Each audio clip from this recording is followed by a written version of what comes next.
war erupts after sick liberal mayor brought soldiers in to fight Trump's feds.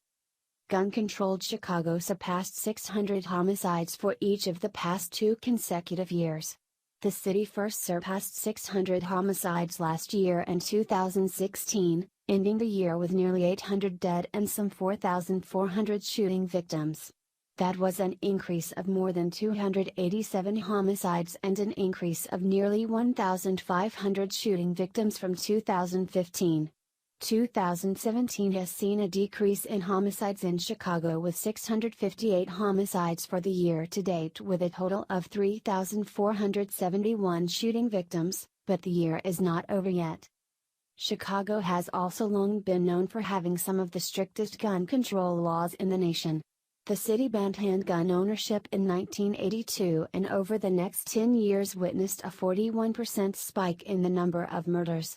This is as compared to an 18% increase across the entire United States. The Chicago Tribune even noted the complete failure of the policy, going on to make note that the nation's capital, Washington, D.C. also tried a very similar policy outlawing handgun ownership in 1976. The city then, in turn, saw the number of homicides rise by an exponential 156% during a time when the nation as a whole saw an increase of just 32%, giving D.C. the dubious distinction of vying for the title of murder capital of America. And why shouldn't such a ban lead to an increase in murder? After all, when bans are enacted, only the criminals remain armed. It is a fact that has been proven time and time again. Yet Chicago persists. The handgun ban was overturned in 2010 by the Supreme Court in McDonald v. Chicago, much as the 2008 District of Columbia v. Heller did in Washington. And again in both cities, city leaders, rather than serving the people that elected them, have diligently worked to preserve the ban at every single turn. The ban was overturned in 2010 via the Supreme Court ruling in McDonald v. Chicago. But city leaders have worked diligently to preserve the vestiges of the ban at every turn. Both municipal and county limits on the number of gun stores allowed in Chicago, together with rules on the locations of those stores and a ridiculous amount of regulation on acquiring and carrying guns for self-defense, have coalesced to guarantee that criminals maintain an advantage similar to what they enjoyed while the ban was in place. The result of Chicago gun control is bloody and evident, with the Chicago police unsuccessful thus far in showing any demonstrable progress in reducing crime.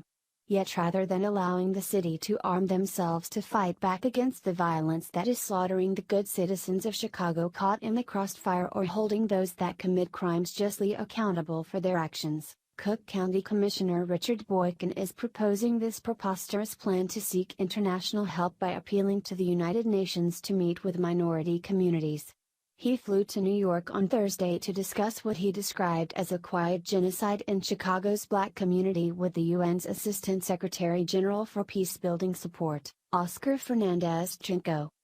Boykin's remarks, as reported by AFF-. The United Nations has a track record of protecting minority populations.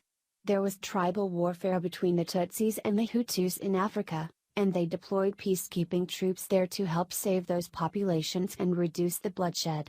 We have to do something. Black people in Chicago make up 30% of the population, but 80% of those who are killed by gun violence. Look, this gun violence in Chicago is still out of control.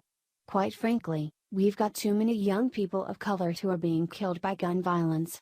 And of course it's a genocide that's not being talked about nationwide or even here in Chicago. Boykin was exceedingly vague on exactly what it is he proposes the United Nations forces do once they arrive in Chicago, but proclaimed city and state leaders must make a total commitment to eliminating poverty, improving job opportunities and improving schools. Apparently, if soldiers are from a foreign land wearing the sky blue helmets of United Nations peacekeepers, it is all going to magically improve. When asked directly just exactly how sending the National Guard is any different, Boykin responded with "The difference is, I'm not so sure that the National Guard is so used to peacekeeping and a peacekeeping role, the UN is trained in this. President Donald Trump himself stated in January of 2017 if Chicago could not get the gun violence epidemic wreaking havoc on the city under control, well then he would send in the National Guard to the streets of Chicago. That method to address the city's problem with violence attracted widespread ridicule. Meanwhile, Mayor Rahm Emanuel has declared the city of Chicago to be a Trump-free zone, proclaiming that he would rather have armed foreign soldiers to police Chicago, rather than the National Guard. I want you to think this through slowly and carefully. Fully armed soldiers from half the globe away with no loyalty to America or Americans with no concept of our laws or our Constitution are being asked to police Middle America, all because Emanuel has refused federally to stop the bloodshed in the very city he was elected to lead, because he has chosen to put the black vote over and above the black people themselves. AFF reports that Emanuel is attempting to claim success in Chicago on this front by citing improvements in the school system, new companies hiring in Chicago, and the number of fatalities in the particularly violent neighborhood of Inglewood is down. Emanuel states There was a story the other day in the paper about people feeling different about what's happening. For all of us that know what Inglewood has stood for before, it's different, and it's the residents saying it. Emanuel is citing the statistics as they stand this week, touting it as a success that there have only been 624 homicides in Chicago thus far as compared to 734 as of this time last year. This is a 15% reduction. However, carjackings have been rampant throughout the city with surging numbers over 2016. The Chicago Police Department states they are aggressively responding and making more arrests. However, it is a very difficult issue, as police say the vast majority of the carjackings in question involve juvenile offenders. Juveniles are treated very differently in the justice system.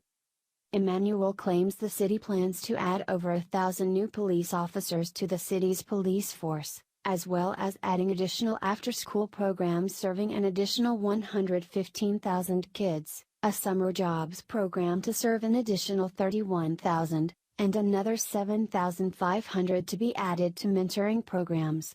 What Emanuel failed to mention is just how the city of Chicago and the state of Illinois, on a collision course with unsustainable debt, expect to be able to fund these programs.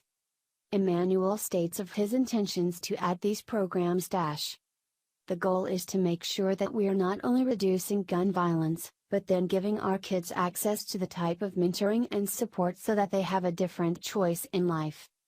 Except his words say one thing, and his actions say another. While he and his ilk make it impossible for the citizens of Chicago to arm and protect themselves against a rising criminal element that knows they will not be challenged in Chicago. Along with sanctuary policies and city leadership's preference for foreign soldiers patrolling their city streets, it's no wonder those able to leave are fleeing these cities, leaving behind a criminal element and those unable to fight back.